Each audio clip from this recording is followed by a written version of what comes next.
Coming up on Mountain News this morning, a Grammy-winning songwriter has died in a plane crash. And tens of thousands of people packed into an Arizona stadium yesterday to pay their respects to Charlie Kirk. Dedicated to Eastern and Southern Kentucky, this is WYMT Mountain News this morning.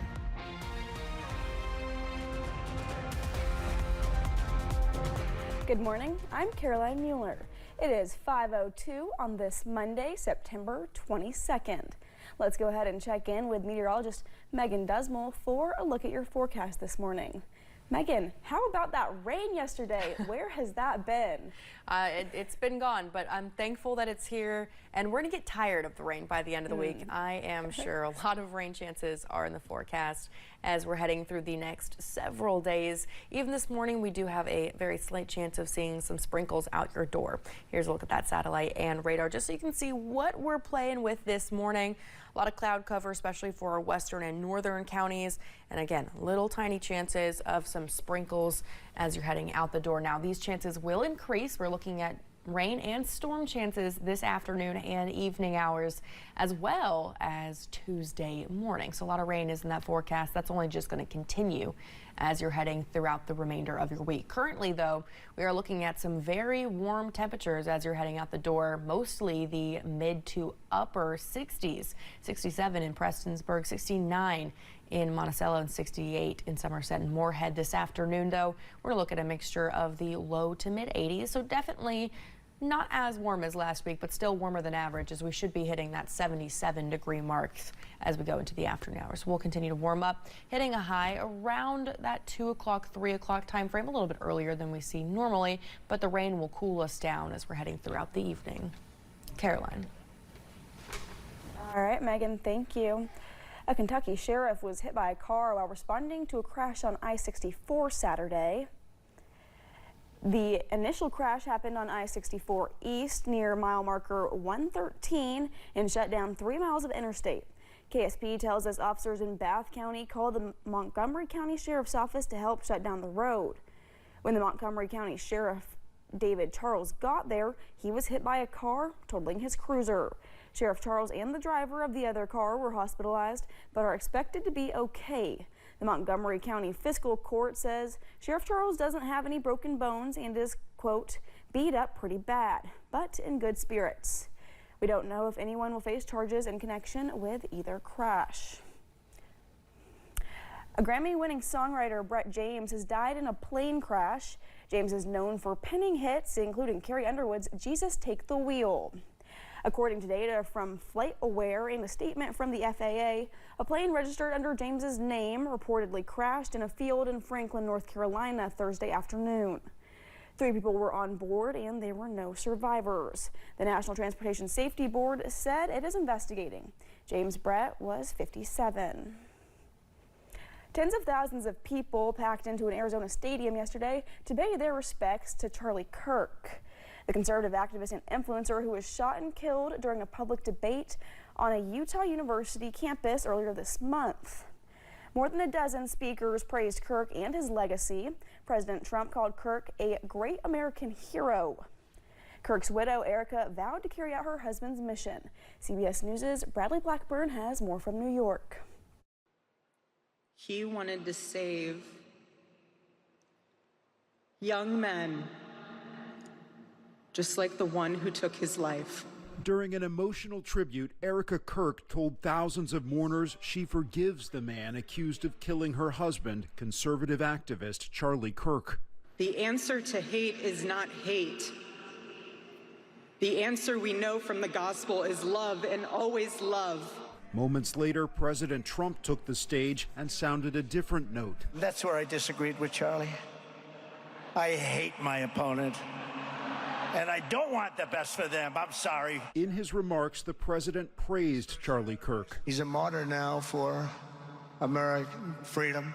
And veered into politics. Tariffs are making us rich again. We're going to save Chicago. The president was seen smiling and chatting with former advisor, billionaire Elon Musk, as top officials took to the stage, some issuing a call to action in Kirk's name. For Charlie, we will rebuild this United States of America to greatness. They cannot imagine what they have awakened.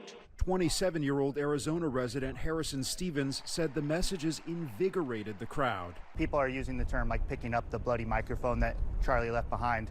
And I think that Turning Point will definitely grow. President Trump again said he plans to posthumously award Kirk the Presidential Medal of Freedom soon.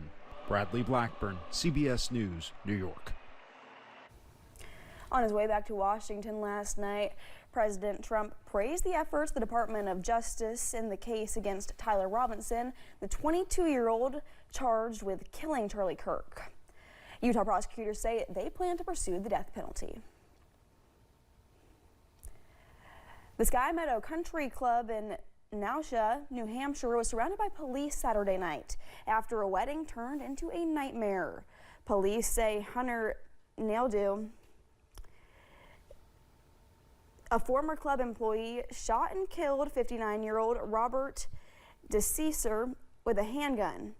He was eating dinner at the club restaurant with his wife and daughter when the shooting began. His mother spoke to reporters Sunday. When I watched the news and they said a man was killed, I go, but it can't be my son. So that's what runs through your mind. It can't be. The 23-year-old suspect was arrested within 30 minutes of the attack and now faces second-degree murder charge. Officials said they're still working to determine a motive. Witnesses reported the suspect was heard making various political statements, but officials do not believe that it was a hate crime. The House narrowly passed a Republican plan that would fund the government through November 21st. The 7-week stopgap bill passed 217 to 212. The House vote now amplifies pressure on Senate Democrats to decide whether to back the measure or stand by their vows to oppose it and risk a potential government shutdown. The end-of-month deadline is less than 2 weeks away. The Centers for Disease Control and Prevention's vaccine panel voted Friday to not change the current guidelines for newborns receiving the hepatitis B vaccination. It comes just one day after that same panel voted to no longer recommend a vaccine that fights measles, mumps, rubella, and chickenpox to children under 4. The panel has come under scrutiny since Health and Human Services Secretary Robert F. Kennedy Jr. replaced members with several vaccine skeptics. Larry Bucshon is both a doctor and former Indiana congressman. He says he understands the Trump administration's philosophy to allow people to have more choices on vaccines, but says it's important people still get immunized.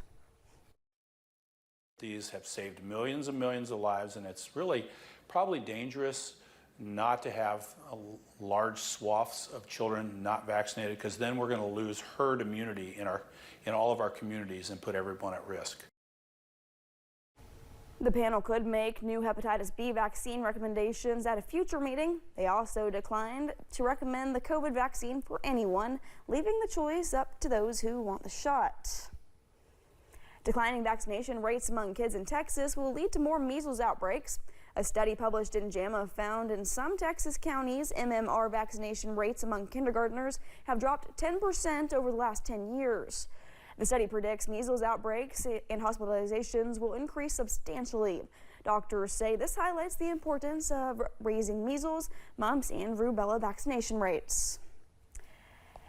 Thanks for getting your day started with us here on Mountain News this morning. Just ahead, putting up a tent can be frustrating and time-consuming.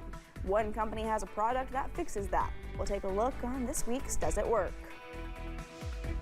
And storm chances are returning to your forecast this afternoon.